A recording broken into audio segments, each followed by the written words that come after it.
Les 22 et 23 mars dernier, les acteurs de la prévention des risques naturels se sont réunis à Marseille dans le cadre des Assises nationales des risques naturels.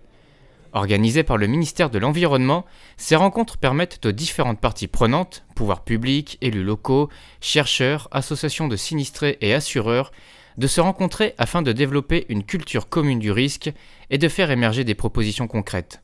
Il y a dans le cadre de ces assises l'opportunité de faire un point sur l'ensemble des travaux scientifiques qui sont menés par tous les acteurs au niveau national mais aussi au niveau international. Il y a un certain nombre de posters qui peuvent être comme ça partagés par les différents participants. Et puis il y a enfin aussi la volonté qu'au travers des débats de ces 2 jours, il y a un certain nombre de propositions qui puissent remonter de façon à orienter l'action politique qui doit être menée pour continuer à progresser sur cette question de prévention des risques. Le secteur de l'assurance était présent avec notamment une conférence organisée par CCR sur l'impact du changement climatique sur l'assurance des catastrophes naturelles.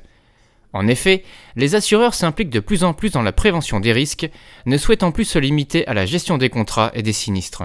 2 grandes catégories de propositions que nous faisons dans notre livre blanc et qui, encore une fois, sont des propositions que nous tirons des expériences que les assureurs ont pu constater lorsqu'ils ont indemnisé sur le terrain les sinistres.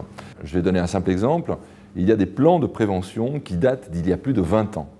Or, il y a 20 ans, on n'avait pas la science de modélisation qu'on a aujourd'hui.